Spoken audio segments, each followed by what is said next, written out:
안녕하십니까. 대한상상창의 방송 시작하겠습니다. 네, 오늘은 엘리 씨가 효도하러 가셔가지고요.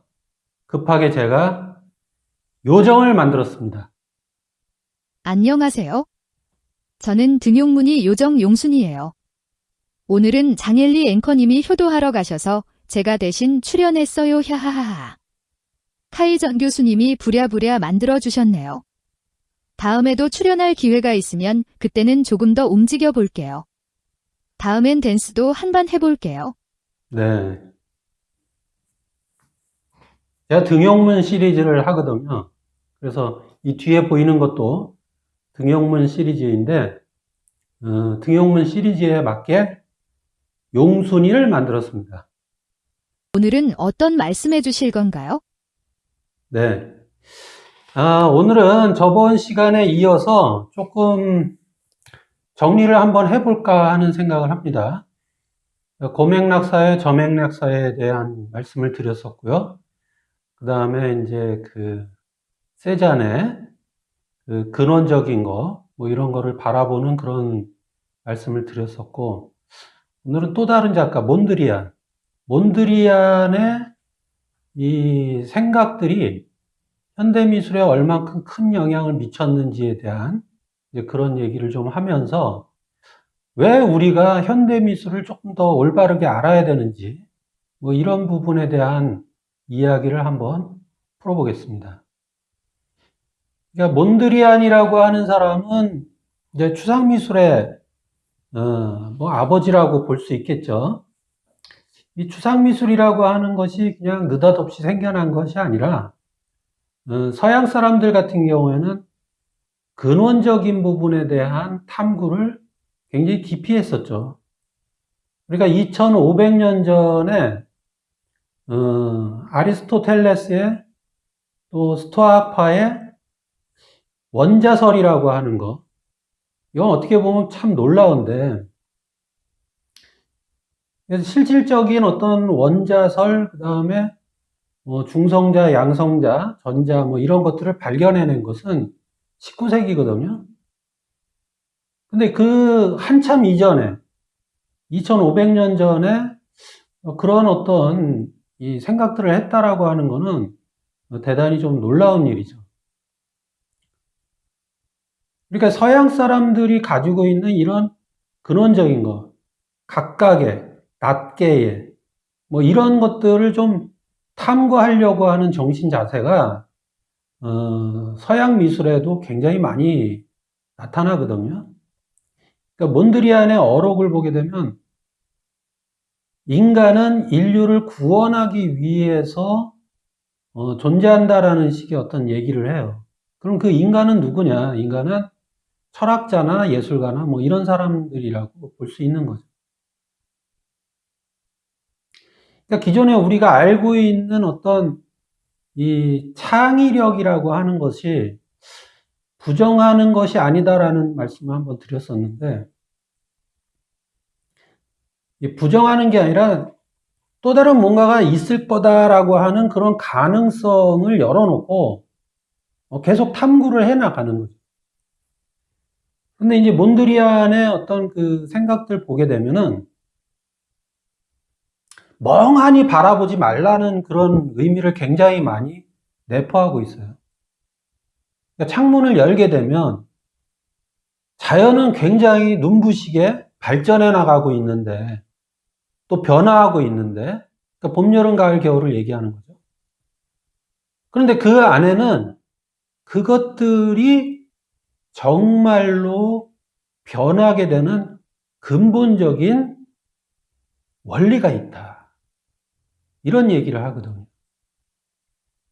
그러니까 다시 얘기하면 이 자연을 보는 것을 그냥 보지 말고 멍하니 보지 말고 그 안에 있는 근본적인 원리를 찾기 위해서 봐라. 이 몬드리안의 그림, 여기 지금 보시는 것처럼 이 몬드리안은 나무를 그냥 무지하게 그려요. 무지하게 그리면서 그 나무가 가지고 있는 근원적인 속성에 대한 것들을 막 생각하죠. 그러니까 나무가 봄, 여름, 가을을 막 겪으면서 굉장히 이파리가 무성해지고 그 무성해진 것 사이사이에 또다시 어떤 이파리나 가지가 나오는 이것이 굉장히 불안정하고 불규칙적으로 보이지만 그 안에는 어떤 질서가 있다. 우주의 질서가 있다. 뭐 이런 생각을 가지고 있는 그것이 결국 몬드리안의 위대한 추상이 되는 거죠. 그렇군요. 아주 중요하네요. 그러니까 우리가 단지 그냥 현대미술이라고 하는 거를 알아야 된다, 뭐, 턱대고 알아야 된다, 뭐, 교양인이니까 알아야 된다, 이런 차원이 아니라, 인류 역사를 이렇게 보게 되면, 전체적인 역사에서 볼 때는, 동양이, 문화적인 부분이나, 또 풍요로움이나 이런 것들을 더 앞서 나갔죠.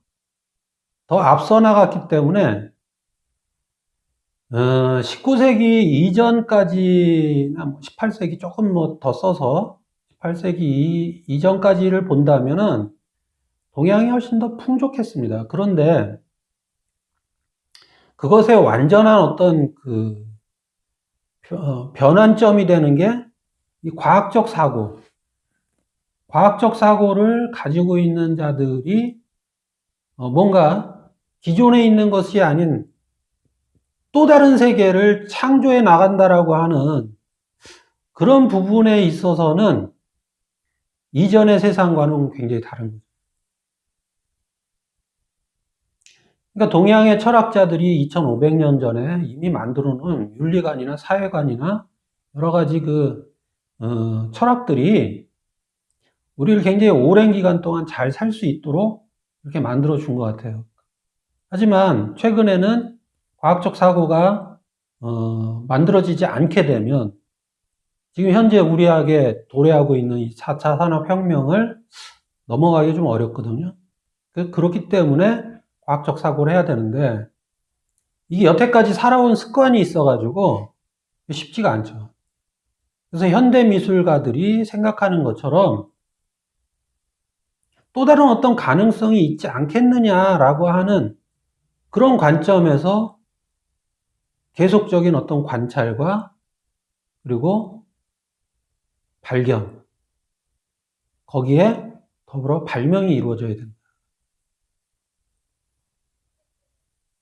그러니까 세잔이 사과를 그렇게 많이 그리고 몬드리안이 나무를 그렇게 많이 그린 이유는 그 안에서 자기만의 원리를 찾고 그것을 남에게 알리기 위한 이론을 만들었다라는 거죠. 그러니까 몬드리안이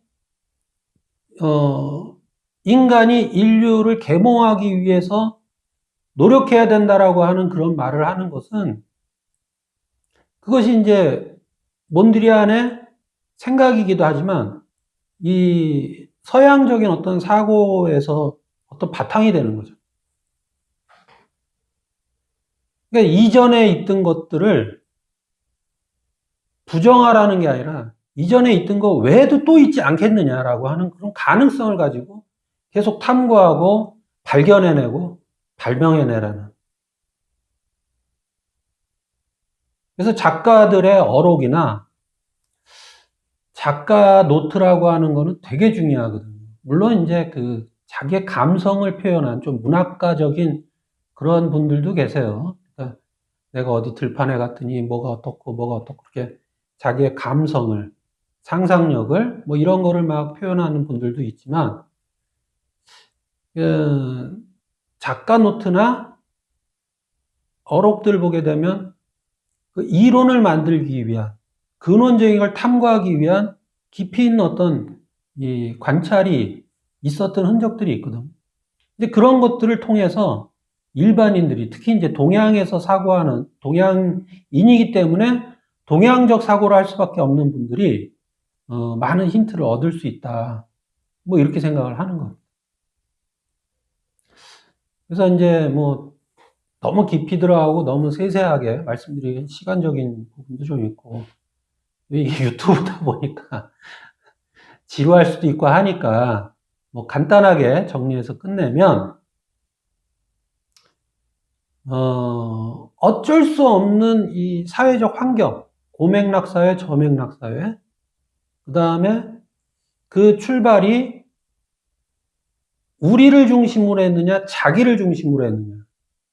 자기를 중심으로 했기 때문에 자기 외적인 거에 대한 깊이 있는 탐구를 했고, 깊이 있는 탐구가 이미 2500년 전에 원자까지 생각할 수 있는 그런 탐구를 했었고, 그것이 현재에 다시 이르러서 과학적인 발명이 이루어지고 있다.